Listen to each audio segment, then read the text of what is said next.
तो दोस्तों नमस्कार, आदाब एंड वेलकम। मेरा नाम है आयुष चंद्र और आप देख रहे हैं साइकोलॉजी डेली।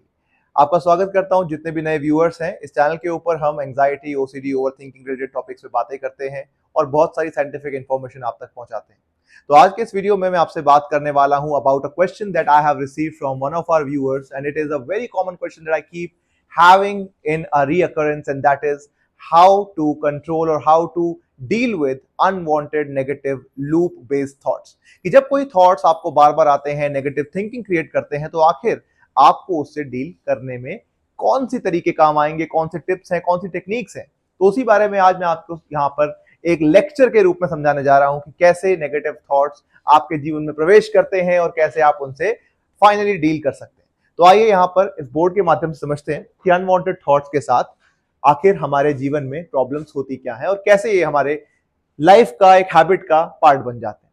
सो अनवांटेड थॉट के बारे में हम ओरिजिन पहले समझते हैं। Why do they even come? क्या ये अनवांटेड थॉट, क्या ये नेगेटिव थॉट सिर्फ आपको ही आ रहे हैं या सबको आते हैं? देखिए, नेगेटिव थिंकिंग, ओवर थिंकिंग, ये सब लोगों को होती है। ह्यूमन बींग्स का एक नेचुरल फंक्शनिंग है ओवर थिंकिंग। और क्यों है ये? बिकॉज जैसे हमारे सारे ऑर्गन्स के अंदर एक ना एक फंक्शन है, जैसे हार्ट ब्लड पंप करता है, आपकी नोज आपके लिए ऑक्सीजन लेने के लिए काम करती है, लंग्स आपको रेस्पिरेशन में हेल्प करते हैं, वैसे ही आपका जो ब्रेन है, आपका जो ये पूरा ऊपर का हिस्सा है, this is made for thinking. And why sometimes over thinking? It over thinks when it assumes or when it feels that there is some threat around you। देखिए, थिंकिंग होती है प्रॉब्लम सॉल्विंग के लिए। थिंकिंग की बात करें, over thinking word को भी पहले समझ लेते हैं। थिंकिंग का मतलब क्या है? सोचना। हम सोचते क्यों हैं? To problem solve.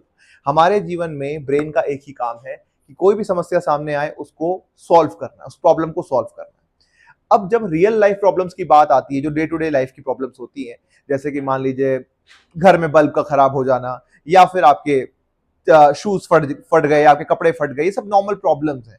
तो यू डील विद इट। आपके स्कूल में जाते हैं आप, या कॉलेज में, ऑफिस जाते हैं, वहां पर आपको एक ऑर्गेनाइजेशन बेस्ड प्रॉब्लम मिलती है कि भाई हमें बजट बढ़ाना है, हमें रेवेन्यू जनरेट करना है, इसके लिए क्या करें। तो बड़ी बड़ी मीटिंग होती है और मीटिंग्स में क्या करते हैं? We think there, right? Board meetings में थिंकिंग करते हैं। एंड आपको शायद पता नहीं होगा that there are specific group of people who are known as think tanks, which means उन लोगों का काम ही है बड़े बड़े लेवल पर पॉलिसीज सोचना, पॉलिसीज डिस्कस करना और लोगों के हित में चीजें बनाना। Thinking tank. सोचो कि सोचना, थिंकिंग करना एक जॉब का भी पार्ट होता है। जी हाँ। लेकिन ये ओवर कब हो जाती है? ओवर थिंकिंग हम तब कहते हैं जब कोई अपरेंट थ्रेट आपके सामने नहीं है, कोई भी खतरा आपके सामने नहीं, आपकी आंखों के सामने नहीं, आपकी सेंसेस में नहीं है, बट स्टिल आपका माइंड उस चीज को थिंक कर रहा है, जिस वजह से बहुत सारा टाइम वेस्ट हो रहा है और आपके जो रियल लाइफ टास्क हैं, जो भी आप करते हैं सुबह से शाम तक, वो हैम्पर हो रहे हैं। तो आप रियल लाइफ, जिसको हम एडीएल्स भी कहते हैं क्लिनिकल साइकोलॉजी में, एक्टिविटीज ऑफ डेली लिविंग, आप उससे हटकर कोई और ही चीज कर रहे हैं। और वो भी एक ऐसी चीज जिसका कोई पर्पस नहीं है, ज्यादा मीनिंग नहीं है, ज्यादा कुछ हो नहीं रहा है उससे। आप भी जानते हैं, जब आपकी ओवर थिंकिंग या ओसीडी, एंजाइटी के अंदर जब थॉट्स आते हैं, तो आपके वो थॉट्स ज्यादातर, मैं तो कहूंगा 99.9% आपके सिर्फ थॉट्स ही रह जाते हैं, वो रियलिटी में आपके सामने आते ही कहां है। तो आइए इसका ओरिजिन एक बार समझ लेते हैं। Why they come? ये थॉट्स आते ही क्यों है? देखिए, 3 reasons I have listed. Number 1 है belief system. If I have them then dash dash dash. आपका कोई भी थॉट है, ठीक है, आप अपने ओसीडी थॉट को देख लीजिए, अपने ओवरथिंकिंग किसी भी थॉट को, फोबिया को देख लीजिए। आपका बिलीफ सिस्टम उस थॉट के बारे में आपको क्या कह रहा है कि अगर मुझे ये थॉट आ रहा है, it means dash dash dash. इसका मतलब है शायद मैं एक बुरा इंसान हूं, शायद भगवान मुझसे नाराज हो जाएंगे, शायद मेरे अंदर बहुत ही एक हिडन डिमोनिक या इविलिश पर्सनैलिटी छुपी हुई है। आप उस थॉट का कुछ तो मतलब निकाल रहे हैं। For example, I give you an OCD example. समझ लीजिए रिलीजियस थॉट्स हैं, आपको भगवान के बारे में नेगेटिव थॉट आ रहा है या इमेजेस आ रही है, ठीक है, अब्यूज हो सकती है, फॉरबिडन वर्ड्स हो सकते हैं, कोई सेक्सुअल इमेजेस हो सकती हैं, या न्यूड इमेजेस हो सकती हैं। जब ये थॉट आपके अंदर आ गया, तो आपको लगता है यार, इस थॉट के आ जाने का मतलब है, जैसे मैंने लिखा है, if I have them that means that I am a bad person and now God will punish me. The whole story, the belief system. और ये बिलीफ सिस्टम कहां से आया? ये बिलीफ सिस्टम आया आपके चाइल्डहुड से, अर्ली एक्सपीरियंसेस से। और अर्ली एक्सपीरियंसेस किसके बेसिस पे? फैमिली के बेसिस पे, टीचर्स के बेसिस पे, मीडिया के बेसिस पे, जो भी आपने सुनी सुनाई बातें अपने एनवायरमेंट से इकट्ठी करी, उसके बेसिस पे आपका बना बिलीफ सिस्टम। इस बिलीफ सिस्टम में अगर नेगेटिविटी है, अगर फियर है, अगर वरी है, तो आपको डेफिनेटली अनवांटेड थॉट्स आने शुरू हो जाएंगे उस चीज के बारे में। ठीक है, एक बात और, बिलीफ सिस्टम जो normal non OCD non anxiety population है, हम जैसे लोग नहीं, जैसे मैं एक्स ओसीडी वॉरियर हूं, तब तो मेरे साथ भी ऐसा होता था, लेकिन अब जैसे हम देखते हैं, लोग अक्सर मुझसे पूछते हैं सर हमारे साथ तो ये होता है, जो नॉर्मल पीपल है उनके साथ क्या होता है। देखिए, ये जो बिलीफ सिस्टम की हमने बात करी अभी, ठीक है, इफ आई हैव देम, ये बिलीफ सिस्टम सबके जीवन में कभी ना कभी आते हैं अर्ली एक्सपीरियंसेस के अंदर, लेकिन मैक्सिमम लोगों के साथ क्या होता है, या ईश्वर ने या बायोलॉजी ने हमारे साथ ऐसे एक सिस्टम बनाया हुआ है कि मोस्टली टीनेज तक आते आते लोग इन बिलीफ सिस्टम्स को चैलेंज करने लग जाते हैं। ऑलराइट, खुद ही चैलेंज करते हैं। जैसे आप देखते हैं कि टीनेजर्स बहुत रेबेलियस होते हैं, लोग कहते हैं बहुत ज्यादा चिड़चिड़ापन, लड़ाई झगड़ा करते हैं, या जबान लड़ाना, ये सब चीजें। तो यहाँ पे क्या कर रहा है, एक टीनेजर उन बिलीफ सिस्टम को चैलेंज कर रहा है। फॉर एग्जाम्पल, किसी को बोला गया कि भाई रात को आप बाहर मत निकलो 8 बजे के बाद, ठीक है, तो उस बच्चे ने मान ली वो बात, लेकिन जब वो टीनेज ईयर में आया तो उसने कहा भाई मैं इस बात को मानूं तो क्यों मानूं, let me challenge it, let me experience it first hand, मैं इसको एक बार खुद देख लेता हूं। वहां चैलेंज हो गया बिलीफ सिस्टम। मान लीजिए कोई 8-9 बजे के बाद घर से बाहर रहा और वो सेफ रहा, तो उसका बिलीफ सिस्टम चेंज हो गया कि it is safe to stay post 9 PM out of my home. तो ये नॉर्मल है चीज, उसके लिए नॉर्मल हो गया, उसका पुराना बिलीफ सिस्टम बंद हो गया। लेकिन आपने शायद उन बिलीफ सिस्टम्स को कभी चैलेंज किया ही नहीं, तो that's why they stayed there. पहला रीजन। दूसरा रीजन है रेजिस्टेंस। रेजिस्टेंस मतलब लेट मी स्टॉप देम। देखिए, जैसे ही आपको नेगेटिव थॉट आता है, क्योंकि आपका बिलीफ सिस्टम नेगेटिव है, आपको लगता है, आपके ब्रेन में बात बैठी हुई है कि ये आना मतलब something is wrong with you, naturally जो आपका ब्रेन है वो इसको थ्रेट की तरह परसीव करता है और आप फिर उसको रेजिस्ट करने लग जाते हैं। रेजिस्ट कैसे करेंगे? किसी भी तरीके के कंपल्शन से। आप उसको रोकेंगे, आप उसको हटाएंगे, आप अपने आप को डिस्ट्रैक्ट करने की कोशिश करेंगे, उस थॉट को अवॉइड करने की कोशिश करेंगे, सप्रेस करने की कोशिश करेंगे, लॉजिकली डिबेट करेंगे, रीअश्योरेंस, रीचेकिंग, ये सारा रेजिस्टेंस का ही मामला है। यहाँ अवॉइडेंस भी आता है, जो आप कंपल्शन करते हैं वो यहीं पे आते हैं। ठीक है, यहाँ पे ही कंपल्शन का पूरा सिलसिला चालू हो जाता है। अब रेजिस्टेंस करते हैं, इस वजह से ये थॉट्स फिर से आने लग जाते हैं। जितना रेजिस्ट करोगे, बिकॉज माइंड में एक रिवर्स साइकोलॉजी का फिनोमिना होता है, पिंक एलिफेंट फिनोमिना भी कहते हैं, कि जितना आपको मैं बोलूंगा पिंक एलिफेंट के बारे में मत सोचो, उतना ही आपका दिमाग पिंक एलिफेंट के बारे में ही सोचेगा। तो that is how it works. एक चीज और है यहाँ पे लास्ट में, अगर आप देखेंगे, अलर्ट। ऑलराइट, मैंने यहाँ पे लिखा है अलर्ट। अलर्ट मतलब अगर आप इन नेगेटिव थॉट्स के प्रति अलर्ट हैं कि ये नहीं आने चाहिए, आपके कान खड़े हो गए, आप बहुत हाइपर अलर्ट मोड पे रहते हैं कि नहीं आए नहीं आए, कहीं आ तो नहीं जाएंगे, आज तो नहीं आ जाएंगे, कल तो नहीं आ जाएंगे। जब थॉट्स नहीं आ रहे तो आप बड़े खुश हो रहे हैं कि थॉट्स नहीं आए, आज तो बहुत अच्छा दिन है। कल थॉट्स आने वाले हैं, आने लग गए तो आपको डर लगने लग गया। यहाँ पे टाइम स्पेंट, यानी कि आप कितना समय इन थॉट्स के इर्द गिर्द बिताते हैं, और ये बहुत इंपॉर्टेंट वर्ड है टाइम स्पेंट। ठीक है, इसको आप डबल टिक कर लीजिए, स्टार बना लीजिए। Time spent is the currency for unwanted thoughts. आप जिस भी अनवांटेड थॉट में फंसे हुए हैं, आप जितना उस थॉट को टाइम देंगे, टाइम मतलब जितना टाइम स्पेंड करेंगे थॉट के प्रेजेंस में, थॉट से बचते हुए, थॉट से भागते हुए, उतना ही आप इस अनवांटेड थॉट को रिचार्ज कर देंगे, रिचार्ज हो जाएगा ये थॉट। ठीक है, तो ये 3 वजह है। जैसे मैंने अलर्ट के नीचे लिखा है, what if will they come again. Okay, क्या मेरे थॉट्स वापस आएंगे, इस बात की चिंता ही इन थॉट को जनरेट कर रही है।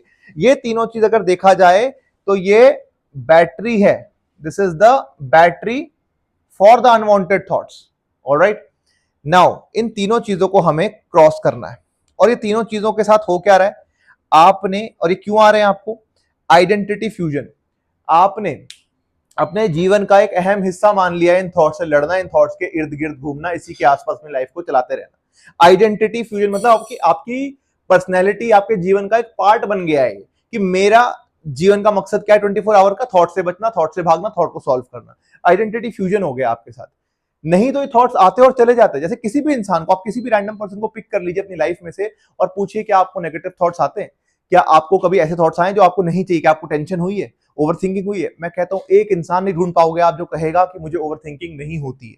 हर इंसान को ओवर थिंकिंग होती है, बट वो टेम्परेरी होती है, वो आती है और चली जाती है, एंड इंसान get back to their life. But आपके साथ दिक्कत क्या है कि आप अपनी लाइफ को ही 24 आवर्स जो होते हैं उसमें से मैक्सिमम टाइम इन थॉट से बचने, भागने या सॉल्व करने में दे देते हैं। यही वजह है आइडेंटिटी फ्यूजन का। तो इससे हम बाहर कैसे निकले? बहुत सिंपल स्टेप्स बता रहा हूं मैं आपको। पहला तो है पॉज। पहले तो आप रुक जाइए, पॉज कर लीजिए, क्योंकि जैसे ही थॉट्स आए, अगर आप भागने लग गए तो आप इनसे नहीं जीत पाएंगे। क्योंकि अगर आप भागने लग गए it will create more and more anxiety in you, आपके अंदर ज्यादा घबराहट पैदा होगी, और ज्यादा घबराहट मतलब इससे डील करने की क्षमता कम हो जाएगी। तो पॉज करना है आपको, ठीक है। मिनिमम कितना, 10 सेकेंड्स, बस 10 सेकेंड्स का पॉज करना है, ठीक है। चाहे तो आप 10 से रिवर्स काउंट कर लीजिए, 10, 9, 8 ऐसे करके, या आप 10 डीप ब्रेथ्स कर लीजिए। बैठ जाइए 2 सेकेंड, ऐसे करके 10 डीप ब्रेथ्स करिए, पॉज कर लीजिए, ठीक है। पॉज करने के बाद आप नोटिस कीजिए, नोटिस क्या करना है आपको कि माई माइंड या चिंटू, जो मैं कहता हूं, Chintu is giving me overthinking thought again, या Chintu is giving me that story again, ठीक है। Notice and label plus label, ठीक है। मैं इसको एक ही स्टेप में रख रहा हूं। Step number 1 is pause, step number 2 is notice and label. Notice and label का मतलब है ओके, मैं देख पा रहा हूं, मैं नोटिस कर पा रहा हूं कि चिंटू मुझे नेगेटिव स्टोरी दे रहा है। उस स्टोरी का नाम भी दे सकते हो आप, जैसे कंटेमिनेशन की आपको प्रॉब्लम है, आप बोल सकते हो जर्म स्टोरी या लाइफ बॉय स्टोरी या डिटॉल स्टोरी, ठीक है। कुछ भी फनी नाम दोगे तो ज्यादा बेटर है, क्योंकि लाफ्टर या ह्यूमर एक बहुत अच्छा डिफेंस मैकेनिज्म है, मैच्योर डिफेंस मैकेनिज्म है अगेंस्ट द नेगेटिव थिंकिंग। तो यहां पे आप ह्यूमर का यूज कर सकते हो, लेबल कर सकते हो स्टोरी को इन अ फनी वे। आपकी जो भी स्टोरी है, गॉड रिलेटेड स्टोरी है, तो आप बोल सकते हो कि एनीथिंग एनीथिंग, क्या बोलेंगे आप बताइए, कमेंट सेक्शन में लिख के बताइए कि कौन सा नाम दोगे आप अपनी गॉड स्टोरी को, अगर फनी नाम देना हो, कोई फिल्मी नाम देना हो, ठीक है। चिंटू मुझे फिर से भगवान का प्रकोप दिखा रहा है, ठीक है, भगवान का रौब दिखा रहा है, समथिंग लाइक दैट, ठीक है। तो उस तरीके से आप इसको नोटिस एंड लेबल। अच्छा, यहां एक और फिनोमिना हो रहा है कि आपने खुद को डिटैच कर लिया कि भाई मैं अलग हूं और चिंटू अलग है, ठीक है। तो यहां पे मी एंड ओसीडी, ठीक है। तो आपने डिटैच कर लिया खुद को, ठीक है। डिटैचमेंट से क्या होता है, उसकी पावर आपके ऊपर कम हो जाती है and you will be able to see OCD from a distance, from a separate distance, safe distance. इससे आपकी आइडेंटिटी फ्यूजन नहीं होगी, आप एक नहीं बने। आपने ये नहीं कहा मेरे थॉट्स हैं, आपने कहा चिंटू मुझे ये थॉट्स दे रहा है, मैं देख पा रहा हूं, मैं ऑब्जर्व कर रहा हूं चिंटू को, ठीक है। मैं चिंटू को ऑब्जर्व कर रहा हूं, मैं नहीं हूं ये। There is a difference between Chintu and me, ये आइडेंटिटी मेरी नहीं है। उसके बाद आपको क्या करना है, refocus, refocus on the value based task, ठीक है। वैल्यू बेस्ड टास्क क्या होता है, वैल्यू बेस्ड टास्क मतलब आपको अपने जीवन में निर्धारित करना पड़ेगा कि मैंने कहा था ना टाइम इसकी करेंसी है, तो मेरा अगला मिनट, मैंने देख लिया चिंटू मुझे टास्क दे रहा है, मैंने जैसे देख लिया कि मेरे मोबाइल में एक अलर्ट आया है, एक स्पैम कॉल आ रहा है, अब मैं उस स्पैम कॉल पर कितना टाइम वेस्ट करूंगा या मैं अपने नेक्स्ट काम पे, क्योंकि यहां पे आपके पास विंडो खुल जाती है, यहां आपका ब्रेन नोटिस कर रहा है, वो देख रहा है कि आप क्या करेंगे, आप अगला मोमेंट जो है, थॉट देख लिया, सब कुछ हो गया, आपने अपने आप से डिस्टेंस भी कर लिया, अब आपका ब्रेन एक पोर्टल ओपन करता है कि अगले 1 मिनट में, लेट से 60 सेकेंड्स में, ये इंसान क्या थॉट्स को टाइम देगा, थॉट्स की तरफ डिविएट होगा या किसी और टास्क की तरफ डिविएट होगा। आप 99% थॉट की तरफ ही डिविएटेड रहते हैं अगले 1 मिनट में, और दैट इज वाई ब्रेन को यह मैसेज जाता है कि that thought is important, and वो ही चीज वापस रिचार्ज कर देती है उसको। अगर मैं थॉट नोटिस करने के बाद पॉज किया, थॉट नोटिस किया, लेबल किया चिंटू है, और रीफोकस करा अगले 60 सेकंड में on the task that is important for me, for example मैं पढ़ाई करने बैठ गया या मैं अपने जॉब पे चला गया, एंड यहां पे मेरी बात ध्यान से सुनना, मैं ये नहीं कह रहा हूं कि आप फुल फोकस के साथ जाओगे नेक्स्ट टास्क में। हाँ, मैं मानता हूं आपका आधा दिमाग वही होगा, मैं भी नहीं कर पाता था, यहीं पे आप गलती करते हो, आप कहते हो सर मैं नेक्स्ट टास्क में कैसे जाऊं, मेरा मन दुखी है, मैं फोकस नहीं कर पा रहा, मैं 100% नहीं दे पा रहा। It's okay, why do you need to give 100%, and who is asking you for doing that, कौन बोल रहा है आपको, मैं तो नहीं कह रहा। मैं तो कह रहा हूं आराम से जाइए उस नेक्स्ट टास्क में, बस जाना ही तो है। मान लीजिए कॉपी खोलकर बैठ जाओ, पढ़ो, पढ़ते जाओ, रीड करते जाओ, एक्शन लेते जाओ, फोकस हो ना हो, लर्न हो ना हो, डजंट मैटर, बट वो टास्क ना आपकी वैल्यू से कनेक्टेड होना चाहिए, नहीं कि जबरदस्ती का टास्क, वो डिस्ट्रैक्शन नहीं कह रहा हूं मैं आपको, रियल टास्क। फॉर एग्जांपल किसी को खाना बनाने जाना है तो खाना बनाने जाओ, किसी को पढ़ने बैठना था तो पढ़ने बैठो, किसी को जॉब पे अपना next file, next task open करना था वो कर लो।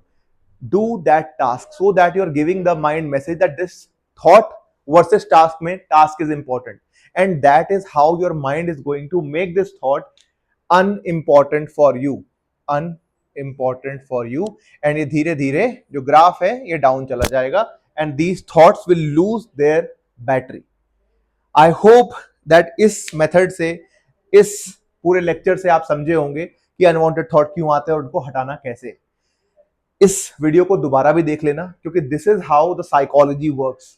मैं आपको हमेशा बोलता हूं कि ओसीडी, ओवर थिंकिंग, एंजाइटी, इन सब का इलाज संभव है। इसलिए नहीं कि मैं कोई बहुत महान इंसान हूं, इसलिए क्योंकि मेरे जैसे हजारों साइकोलॉजिस्ट्स ने करोड़ों ओवर थिंकर्स और ओसीडी पेशेंट्स को ट्रीट किया है ऑल ओवर द वर्ल्ड।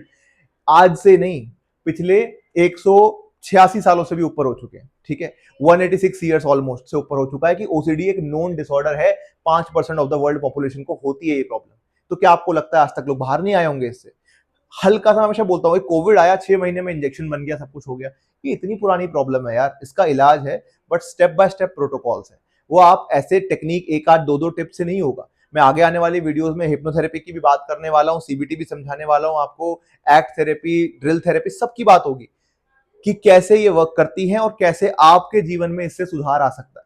उसके लिए अगर आप नए हैं चैनल पे, सब्सक्राइब कर लीजिए, बेल आइकन प्रेस कर लीजिए। ये एक्सप्लेनर वीडियोस कैसी लगी, मैं कुछ नया ट्राई किया था कि आपको और बेटर समझा पाऊं। How did you like it? Please let me know in the comment section. अच्छा लगा तो अच्छा बोलिए, कुछ अपना सजेशन देना चाहते हैं, फीडबैक देना चाहते हैं, do give me that so that I can improve, my team can improve. हम सब हिट ओसीडी प्रोटोकॉल को यूज करके हजारों लोगों की जिंदगी ऑलरेडी बदल चुके हैं।